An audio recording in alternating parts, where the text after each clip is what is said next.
Never use PCP. It makes you want to punch cops or run around naked, not necessarily always in that order. Most of the time, this illicit cargo makes it straight to the games. But sometimes an ordinary Joe lets go and loses his shit after a pipe or two of pleasure dust.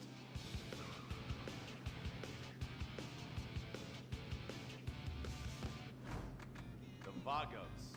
Bloodthirsty Chicanos with a predilection for pain, papaya juice, and spicy plantains. They're one of the largest Mexican street gangs in the city, with rumored connections to several major mafias. While half the battle out here is fought with guns, the other half is with informants.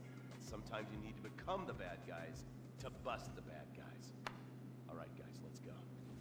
When the Ballas and the families aren't shooting each other, they're selling the dope that the junkies are shooting into their veins. The families love sports almost as much as they love banging. Flashy, arrogant, competitive, and aggressive, they are lifelong bitter enemies of the Ballas. Wearing the colors of the feud or the Corkers, the families call themselves Gang Green. Of course, like all families, they love a good squabble.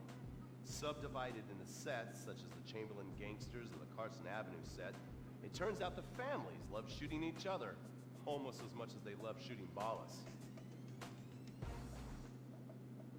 Now, the LSPD have had many run-ins with various family sets over the years. With the Ballas, the FIB take a more community outreach approach. Hey guys, stay out of trouble now. Suck my Steve fucking Haynes. Now, the Ballas fly the colors of the Los Santos Panic, or the Boers, purple, because they are the bruise on the face of this city. While some thugs obviously prefer four wheels, other desperados prefer two. Leather, exhaust, and drugs.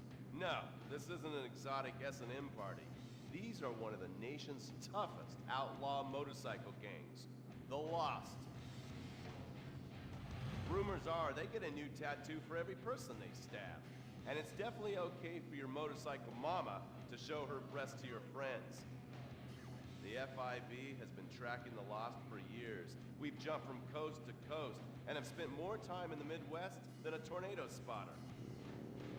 When they're not running meth, they're smoking it. Or so I hear, a dangerous new drug on the streets called toilet cleaner. And believe me, your toilet will be cleaned after you've smoked some of it. Of course, Vinewood being Vinewood, it's not all about leathery dudes trying to show off on their motorbikes or roided up gangbangers stuck in some 90s time warp. This is the town that made mass murder into nostalgia. Of course, to become truly popular, your murder has to be both unsolved and gruesome.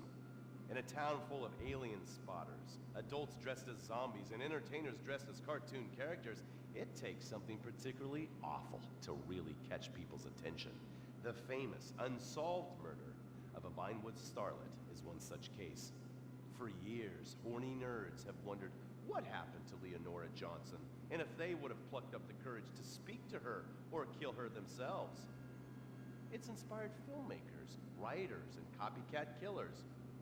Conspiracy theorists have blamed various celebrities, the mayor, the Soviets, short skirts, women's liberation, and hidden aliens embedded amongst us for the murder. But not all crime is premeditated.